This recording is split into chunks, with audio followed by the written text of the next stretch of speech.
While the two moon men, Gidney and Cloyd, were kept busy making personal appearances and signing autographs, Rocky and Bullwinkle were working furiously to rediscover their lost rocket fuel. But time ran out on them when the moon men got tired of all their fame and decided to go home. It's so wonderful we can't stand it anymore. To keep our boys from finding the formula, Gidney and Cloyd made them get into their spaceship and took off for the moon, carrying Rocky and Bullwinkle with them. Up and up the strange craft went, and then suddenly... Cloyd, what is it? I don't know. I'll check the fuel indicator. Is it empty? According to this, we owe it 2 gallons. Impossible. Stand by to land. With its fuel gone, the spaceship dropped quickly down. Bullwinkle, are you all right? I guess so. Is this the floor where we get off? It sure is. Come on. One moment. You can't scare us with that anymore. If we can't get to the moon, neither can you. You know they're right, Cloyd. You mean we're stuck here? Looks like. I might as well be Scrooched. Wait a minute. You know what the rocket fuel formula is, don't you? Well, yes, but... Well, why didn't you tell us and we'll make some for you? Well... What do you got to lose? Well, sure, the worst you can wind up with is a mess of fudge cake. All right, but I certainly wish I knew what happened to our fuel. Well, if Gidney had happened to glance outside, he would have found out right away. For 2 familiar figures were scurrying off, carrying between them the fuel tank which they had removed from the moon men's ship. Well, Boris, we have done it again. I certainly have. We still don't have the formula. Who needs it? We got tank of the fuel itself. Now let's check timetable to see what time leaves next submarine. Meanwhile, back in the disabled spaceship, Rocky had just finished reading the formula for the rocket fuel. Well, we can get all the ingredients, I think, except this one. What's that? Mooseberry juice. Mooseberry juice. Heck, that's easy. Oh, not as easy as all that. There's only one place in your whole country where it grows. Where's that? Near a little town called Frostbite Falls. Frostbite Falls! You know it? Know it? It's our hometown. Yup, right here in Minnesota. Bullwinkle, that's Florida. Well, if they're going to keep adding states all the time, they can't expect me to keep up. Minnesota's up here.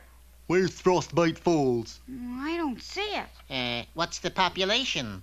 23? Here, better use this microscope. And while Bullwinkle searched for the location of the country's only mooseberry patch, Boris and Natasha were sitting in a rowboat a couple of miles offshore. Keep your eyes open, Natasha. The submarine should be surfacing any minute. But, darling, how can I see in all this fog? You should have eyes like mine, Natasha. They don't miss one teensy-tiny little thing. Big things, yes, but little things, no. All right, you two, get below. It's all yours. You're not coming? You're leaving, he's leaving, I'm staying. Somebody's got to mind the store. And so the 2 spies carefully stowed the explosive rocket fuel and headed the midget submarine across the ocean toward its sinister destination. While our friends were still figuring out how to get to Frostbite Falls, be sure to see our next episode, A Creep in the Deep, or Will Success Spoil Boris Badenov?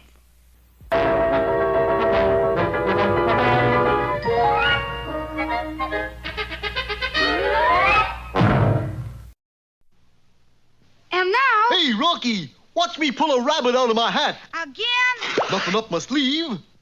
Presto! Ooh, don't know my own strength. Now here's something we hope you'll really like.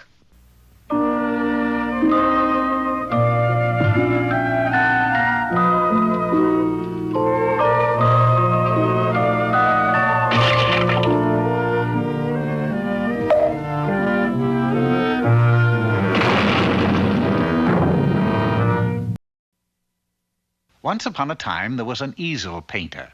He was a good painter and made a modest living for his wife and himself. All was well except for one thing. The painter didn't want to be a painter. He wanted to be a shoemaker. I am drudging my way through life. I want to do something creative. Such as? Who are you?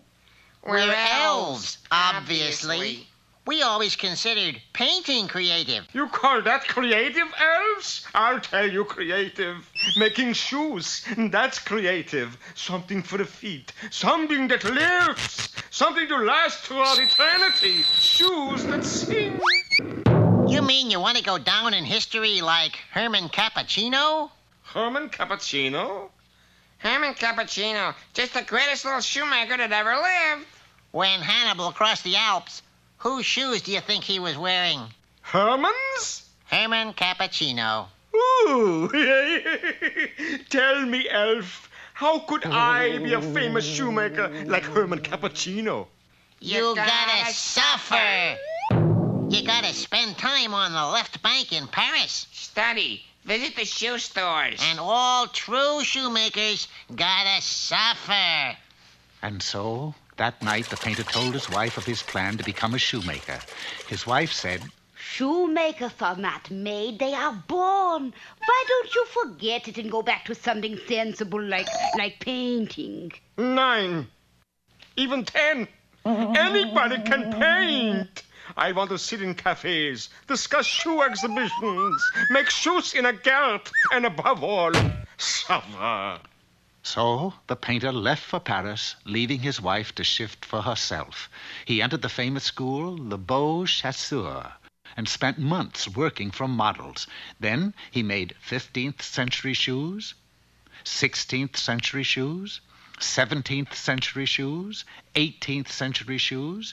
He made rabbit shoes, snake shoes, and kangaroo shoes. He even made high button shoes, low button shoes, even horseshoes. He made walking shoes, running shoes, sneaky shoes, squeaky shoes, but alas, he made no singing shoes. If only I could make a shoe that sings of spring, of love. How could I make a shoe with a soul? You gotta travel. Absorb different countries' culture. Yes, suffer. Not suffer, travel. Get with it, will you? Yeah, that's it, travel.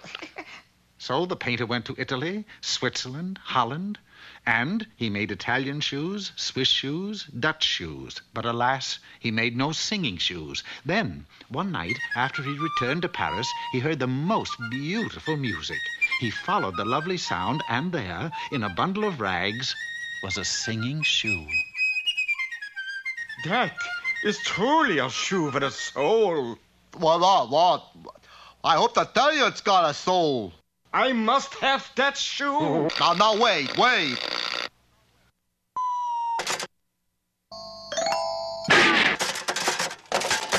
A fine way to act. I just wanted to know where he bought them. We could have told you that. He bought them in Elvesville. Elvesville? Why, that's my hometown.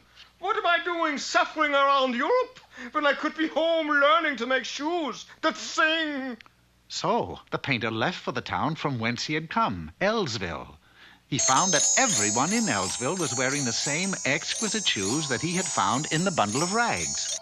Where did you buy those exquisite shoes? 2311 South Budlong. You turn left at the next... You don't have to tell me. That's my house. And sure enough, when the painter got home, he found the walls of his cottage lined with exquisite shoes, all singing merrily away. And who did he find sitting behind the cobbler's bench but his wife?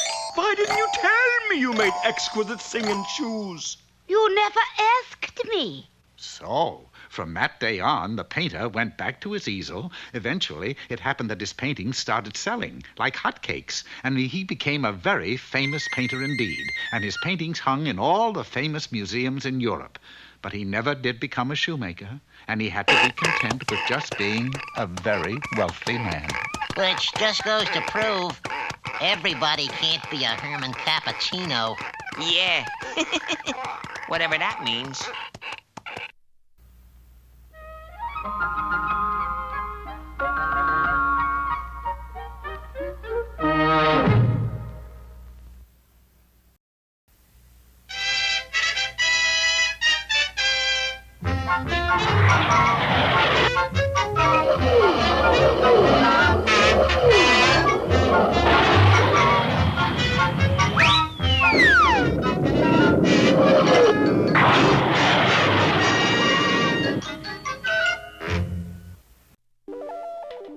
Last time you remember, Boris and Natasha, those two no-goodniks, stole the secret rocket fuel right off the Moon Men spaceship, took it aboard a submarine, and headed off across the ocean. In the meantime, Rocky had convinced the Moon Men to show him their formula. We can get all these ingredients, I think, except this one. The exception was mooseberry juice, made from the berry of a bush that grew in only one place in the whole country. Near a little place called Frostbite Falls. The boys were delighted to hear this, for Frostbite Falls, Minnesota was their hometown. Quickly, they started making plans to get the mooseberry juice.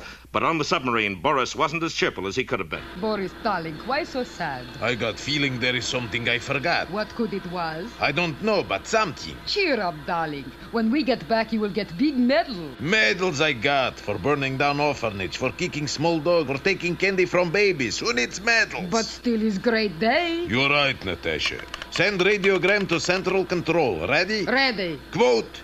Got it. Unquote. For same money, you get 8 more words. Okay. Add this. He he he he he he he he. Signed, Boris. Now, what was it I forgot? So Natasha sent a message, and an answer came right back. You fool. Is for you.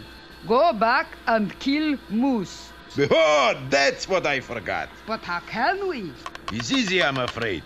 We put on breathing apparatus, put sub on automatic pilot, and bail out. Geronimo! And while the two spies swam back toward shore, the submarine bearing its precious cargo continued on its way across the ocean. Back in Washington, our heroes were having a rough time getting underway. I'm sorry, sir, but we have no flights to Frostbite Falls, if there is such a place. Oh, yes, we had a train to Frostbite Falls, but they took the tracks up in 1903. We can't help you. The only road into Frostbite Falls is just a cow path. What are we going to do? Time is too important. I know. We'll rent a private plane. Come on, Bullwinkle. We're going to the airport. And in a little while, our boys were talking to the owner of a flying service. Here, let's see, that'll run you just about $1,000. $1,000 just to get to Frostbite Falls? You could buy the place for $8 cash. Gee, Bullwinkle, what we need is a good cut-rate pilot. Gentlemen, allow me to introduce myself. Ace Rickenboris at your service. Mein card. Ace Rickenboris, by air, anywhere. Fly now, pray later. Is misprint. Haven't I seen your face somewhere before? Of course you have. He's on every $3 bill the government makes. I've never seen a $3 bill. Boy, it's my fault you're poor? Come on, do you want to go or not? How much will it cost to take us to Frostbite Falls? You want round trip? Got any square ones? Round trip costs, how much you got? Well, altogether, about 85 cents. Yeah, you lucky kid. Today only special price 85 cents. Swell! Ready, Bullwinkle? The sooner the quicker. Then let's go. Oh, Miss Callahan. You called, Ace? Who's she? The stewardess, I guess. Okay, all aboard for Frostbite Falls. Please, fasten your seat belts. Well, the wily Boris had done it again. For although our heroes didn't know it, they were only one-way belts, and they were now locked in their seats. Don't miss our next exciting episode, Ace is Wild or the Flying Casket. And now... Hey, Rocky, watch me pull a rabbit out of my hat. But that trick never worked. This time for sure. Presto! Well, I'm getting close. And now it's time for another special feature. And now for our moment of culture, here's Bullwinkle's Corner. Hello there. The name of today's poem is, Where Go the Boats? Dark brown is the river, golden is the sand. It flows along forever with trees on either hand. Green leaves a-floating, castles on the foam. Boats of mine a-boating, where will all come home? On goes the river, down past the mill. Away down the valley, away down the hill. Green leaves a-floating, castles of the foam. Boats of mine a-boating, where will all come home? Away down the river, 100 miles or more. Other little children shall bring my boats ashore. Out goes the bad air, in comes the good. Green leaves a-floating, castles on the foam. Boats of mine a-boating, where will all come home? And now it's time... Time for that jolly juggler, Bullwinkle. Oh, dear. 3 at once. 1, 2. And now here's a feature you're sure to like. 3.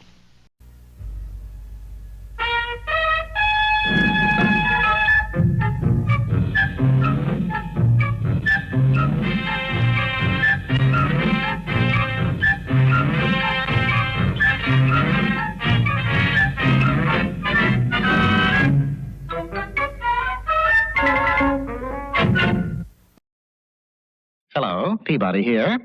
My companions are Wayback and Sherman. Wayback is a time machine. Sherman, a boy. Where do we go today, Mr. Peabody? Our destination, Sherman, is North Carolina. And the time? December 17th, 1903. A date synonymous with aeronautical history.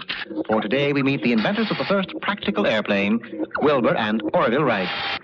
Sherman and I were deposited on an antiquated airfield where we directed our attention to a large barn bearing the motto, "If you want it done, get it done right." That must be their hangar, Mr. Peabody. You remember?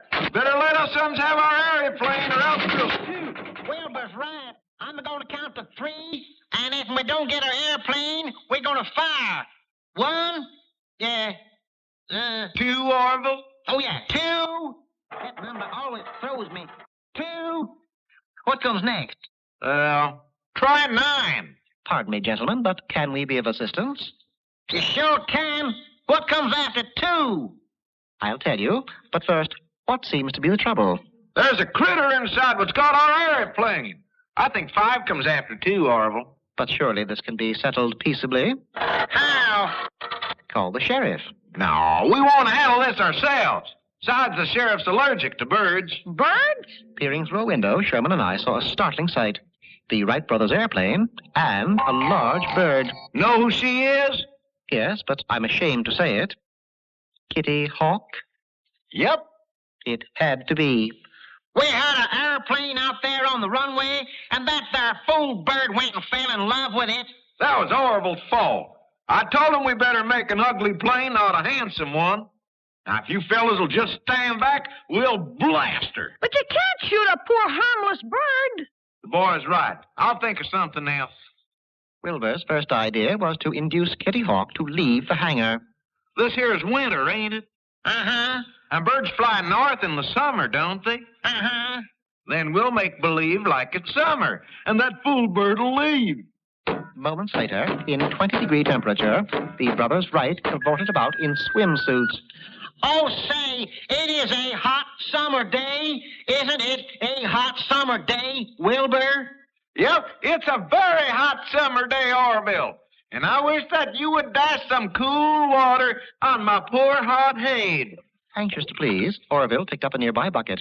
As for Kitty Hawk, she was genuinely interested in the performance. But unfortunately, that bucket of water Orville threw at Wilbur turned to ice and... Golly, Mr. Orville, if you'd only let Mr. Peabody help. Yes, Sherman is absolutely right. Now, my plan... Nope, I ain't licked yet. If we can't get that there bird to leave that there plane, then we'll get that there plane to leave that there bird. It wasn't until Kitty Hawk fell asleep that Wilbur put his second plan into operation. Crawling inside the hangar, he attached a long rope to the airplane's wheels. That done, he and Orville pulled the plane out. I told you I'd do it. I told you I'd beat that bird. That plane's gonna fly. Without a propeller... Oh, that Kitty Hawk, that doggone bird. I'm gonna blast her so full of buckshot. Wilbur, I think your ideas is fine, but they don't work. I think it's time we listen to him. And listen, they did. My plan was to appeal to the mother instinct in Kitty Hawk. We merely took a large egg-shaped rock, tucked some straw around it, and Kitty did the rest. I never saw a happier bird in my life, Mr. Peabody. Of course, even though they had their plane, Wilbur and Orville still had their troubles. You got it now, Wilbur. I'll say contact and you twirl that propeller on the count of 3. Ready? 1, 2, Try 17. Gee, did they ever get off the ground? Eventually, Sherman. In fact, they flew during the day and played poker at night. And Kitty Hawk? She sat right beside them, Sherman, begging for food while they played. Come to think of it, that's how the poker term came about. What term? Feed the kitty.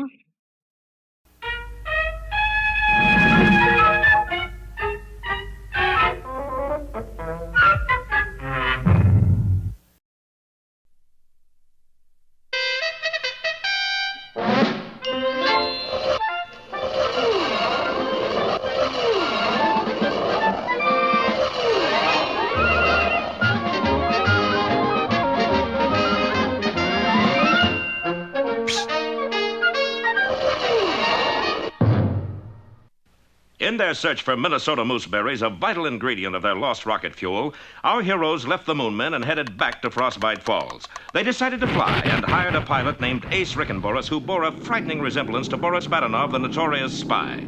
The stewardess on the plane was named Miss Callahan, but sounded very much like Natasha Fatale, Boris's partner. Fasten your seatbelts, please. I take a size 36. Don't worry, this will fit you perfectly. The boys didn't know it, but those were one-way seatbelts, and they were now fastened in their seats permanently.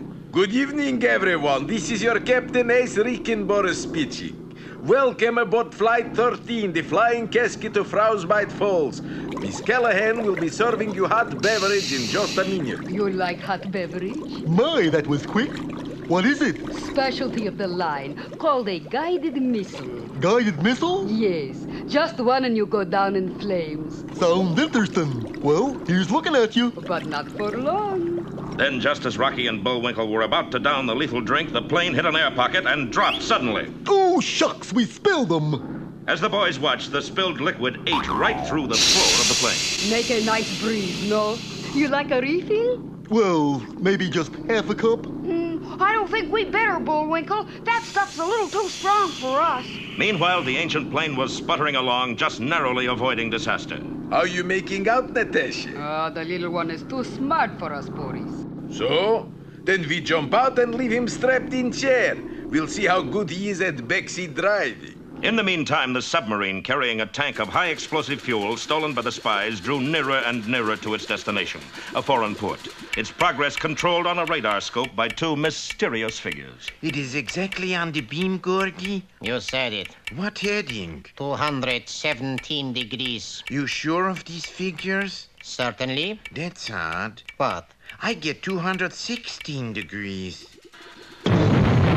What's the matter? You never made mistake? X-ray! Foreign port disappears in mystery blast! As a result of the explosion, an urgent message flashed on the air. Calling Boris Badenov. Calling Boris Badenov. Come in, Boris. The coast is clear. Unaware that their plan to steal the secret fuel had backfired, the two spies were hastening to do away with Rocky and Bullwinkle by sabotaging the airplane. You drained gas tank, Natasha? Check. Threw out extra parachutes? Check. You want me to smash instruments? No. Let me. I like to. Oh, I'm just wild about Boris cha-cha-cha. You go ahead, Natasha. I'll catch up with you in a minute. And Natasha leaped out of the plane. Back in the cabin, Bullwinkle was admiring the view when suddenly... Hello there. Nice to see ya. Who are you talking to, Bullwinkle? Our stewardess. She just went by in a parachute and... Parachute? Well, something must be wrong. Here, help me out of my seatbelt. I'm stuck. So am I. Ain't that the darndest luck, though? Luck nothing. I think we've been sabotaged. Meanwhile, in the pilot's compartment, Boris was putting the finishing touches on his job of destruction. He threw out the steering wheel and prepared to jump. I hate to leave a place that holds such pleasant memories. And just then, as our boys struggled with their one-way seatbelts, all three engines conked out. Be sure to see our next exciting episode, The Backseat Divers or MASH Landing. And